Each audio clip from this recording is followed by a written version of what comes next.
Assalamualaikum warahmatullahi wabarakatuh.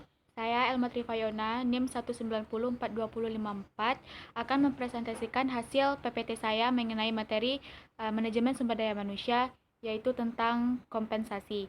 Adapun topik yang akan dibahas pada materi kali ini yaitu yang pertama pengertian kompensasi, yang kedua jenis kompensasi, yang ketiga tujuan kompensasi, yang keempat dasar perhitungan kompensasi, serta hubungan kompensasi dengan kinerja karyawan. Baiklah, yang pertama yaitu tentang pengertian kompensasi. Adapun pengertian kompensasi menurut para ahli, yang pertama yaitu menurut Hasibuan, mengungkapkan bahwa kompensasi merupakan semua pendapatan yang berbentuk uang, barang langsung atau tidak langsung, yang diterima karyawan sebagai imbalan atas jasa yang diberikan kepada perusahaan. Yang kedua, menurut Simamora, kompensasi merupakan apa yang diterima oleh para karyawan sebagai ganti kontribusi mereka kepada organisasi. Yang ketiga, menurut Noto Atmojo, berpendapat bahwa kompensasi adalah yang diterima oleh karyawan sebagai balas jasa untuk kerja mereka. Kompensasi penting bagi karyawan sebagai individu karena besarnya kompensasi mencerminkan ukuran karya mereka di antara karyawan itu sendiri, di mana perusahaan dalam menentukan upah tidak melihat jenis kelamin namun kualifikasi.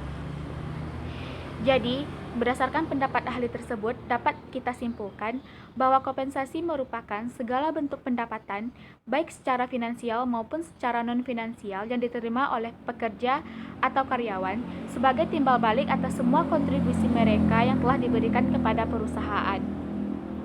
Materi selanjutnya yaitu tentang jenis-jenis kompensasi. Kompensasi terbagi menjadi dua jenis, yaitu yang pertama kompensasi finansial serta kompensasi non-finansial. Kompensasi finansial sendiri juga terbagi menjadi dua, yaitu finansial langsung dan kompensasi finansial tak langsung. Kompensasi finansial merupakan bentuk kompensasi yang dibayarkan kepada karyawan dalam bentuk uang atas jasa mereka yang mereka sumbangkan kepada perusahaan. Kompensasi finansial terdiri dari kompensasi finansial langsung dan kompensasi finansial tidak langsung. Kompensasi finansial langsung merupakan kompensasi yang dibayarkan secara langsung, baik bentuk dalam gaji pokok maupun berdasarkan kinerja dalam bentuk bonus dan insentif. Bentuk-bentuk dari kompensasi finansial langsung berupa upah atau gaji, bonus, dan insentif atau tambahan kompensasi di luar gaji. Yang kedua yaitu kompensasi finansial tak langsung. Kompensasi tidak langsung disebut juga dengan tunjangan, yaitu imbalan tidak langsung yang diberikan kepada karyawan sebagai anggota organisasi suatu seperti asuransi, jaminan kesehatan, pembayaran waktu tidak bekerja, dan pensiun.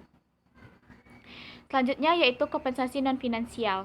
Kompensasi non-finansial terdiri atas kepuasan yang diperoleh seseorang dari pekerjaan itu sendiri, atau dari lingkungan psikologis atau fisik di mana orang itu bekerja. Menurut Rifai, kompensasi non-finansial merupakan bentuk kompensasi yang diberikan kepada karyawan selain dalam bentuk uang. Kompensasi non-finansial dapat dilihat dari yang pertama yaitu pekerjaan, dapat berupa tantangan bekerja, tanggung jawab terhadap pekerjaan, kesempatan mendapatkan pengakuan, serta tujuan yang ingin dicapai. Yang kedua dapat dilihat dari lingkungan kerja, yaitu yang terdiri dari kebijakan yang sehat, supervisi yang kompeten, serta lingkungan kerja yang nyaman. Selanjutnya yaitu tujuan kompensasi. Ada beberapa tujuan adanya kompensasi di organisasi, yaitu yang pertama untuk mendapatkan karyawan yang berkualitas, yang kedua mempertahankan karyawan yang sudah ada, yang ketiga adanya keadilan, yang keempat perubahan sikap dan perilaku, yang terakhir yaitu efisiensi biaya. Sedangkan tujuan kompensasi menurut Scholar dan Jackson, yaitu yang pertama, menarik orang-orang yang potensial atau berkualitas untuk bergabung dengan perusahaan. Yang kedua, mempertahankan karyawan yang baik. Yang ketiga, meraih keunggulan kompetitif. Yang keempat, melakukan pembayaran sesuai aturan hukum. Yang kelima, memotivasi karyawan dalam meningkatkan produktivitas atau mencapai tingkat kinerja yang tinggi. Materi selanjutnya yaitu tentang dasar perhitungan kompensasi. Dasar perhitungan kompensasi dipakai untuk mendapatkan sistem pembayaran kompensasi yang adil dan menjadikan perusahaan menarik, mampu bertahan hidup, dan mampu memotivasi karyawannya serta dapat melakukan penghematan biaya. Menurut Gomez Mejia, dasar perhitungan kompensasi dapat dibedakan menjadi dua kategori, yaitu menggunakan pendekatan pekerjaan atau jabatan dan menggunakan pendekatan keterampilan. Pendekatan pekerjaan atau jabatan mengasumsikan bahwa pekerjaan dapat dilakukan oleh orang yang dibayar untuk jabatan tertentu. Sedangkan pendekatan keterampilan mengasumsikan bahwa karyawan tidak dibayar karena jabatan yang disandangnya, tetapi lebih pada kemampuannya untuk menyelesaikan tugas. Selanjutnya yaitu hubungan kompensasi dengan kinerja karyawan. Kompensasi merupakan hal yang penting dalam manajemen sumber daya manusia. Kompensasi dapat mempengaruhi seseorang untuk memilih di mana tempat bekerja. Dengan kompensasi yang ditawarkan, maka akan mempengaruhi kualitas karyawan yang didapatkan oleh perusahaan. Semakin besar kompensasi yang ditawarkan, maka semakin tinggi pula kualitas karyawan yang didapatkannya. Pemberian kompensasi yang baik dan tepat akan meningkatkan motivasi para karyawan. Karyawan akan termotivasi dengan berusaha bekerja sebaik mungkin untuk menambah jumlah pendapatan mereka dalam bentuk kompensasi.